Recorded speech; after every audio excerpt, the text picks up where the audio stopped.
Hello, আসসালামু আলাইকুম। সবাই কেমন আছেন? চলে আসছি আরেকটি নতুন ব্লগ নিয়ে। তো আমার মতো কে আছেন যারা এই গরমে একদিনও চা মিস করেননি? আমি তো একদিনও চা মিস করিনি। তো আজকে সকালে উঠে ভাবলাম ফার্স্টে যে চা খাবো না, কিন্তু একটু পরে দেখা গিয়েছে যে না, আমার চায়ের অনেক ক্রেভিং হচ্ছিল যে চা খেতেই হবে। তো যেই ভাবনা সেই কাজ, চা বানিয়ে ফেললাম যে খাওয়ার জন্য।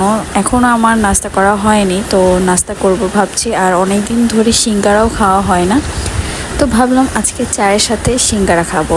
আর চা আর সিঙ্গারা কম্বিনেশনটা কিন্তু খুব ভালো, মজার একটা। তো যাই হোক, আমি এখানে চা বানিয়ে ফেলছিলাম আর এখানে গরম গরম সিঙ্গারা চলে আসছে। আমি এখন এই সিঙ্গারাটা খাবো। অনেক দিন পর সিঙ্গারা খাওয়া হচ্ছে, মাছ দিয়ে একদমই সিঙ্গারা খাওয়া হয়নি। তো আজকে সিঙ্গারা খাচ্ছিলাম আর ভাবছিলাম আজকে হলো আমাদের একটু পান্তা ভাত খাওয়ার প্ল্যান আছে। আর পান্তা ভাত খাবো আজকে আমরা সবাই মিলে। তো অনেক দিন ধরে এই প্ল্যানটা চলছিল যে পান্তা ভাত খাবো, যেহেতু প্রচুর গরম পড়েছে। আর এই গরমের মধ্যে কিন্তু পান্তা ভাতটা একদমই খুব সুন্দর যায়।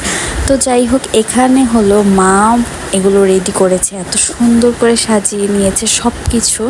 ভাত, ভর্তা, তারপর মাছ ভাজি ছিল, ডিম ভাজা ছিল, অনেক কিছু ছিল আর অনেক ধরনের ভর্তা ছিল। এই গরমের মধ্যে কিন্তু পান্তা ভাতটা খেলে না শরীরটা একদম মনে হয় ঠান্ডা হয়ে যায়।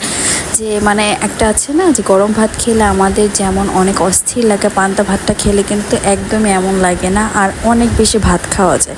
আর যদি সাথে হয় এত ধরনের ভর্তা, তাহলে কিন্তু অনেক ভাত খাওয়া হয়। আর সবার সাথে একসাথে বসে এসব খাওয়ার মজাই কিন্তু আলাদা। তো ফ্যামিলি সবাই একসাথে বসে খাওয়া দাওয়া করলে কিন্তু সেক্ষেত্রে খুব ভালোও লাগে, মজাও লাগে আর খাওয়া যায় অনেক।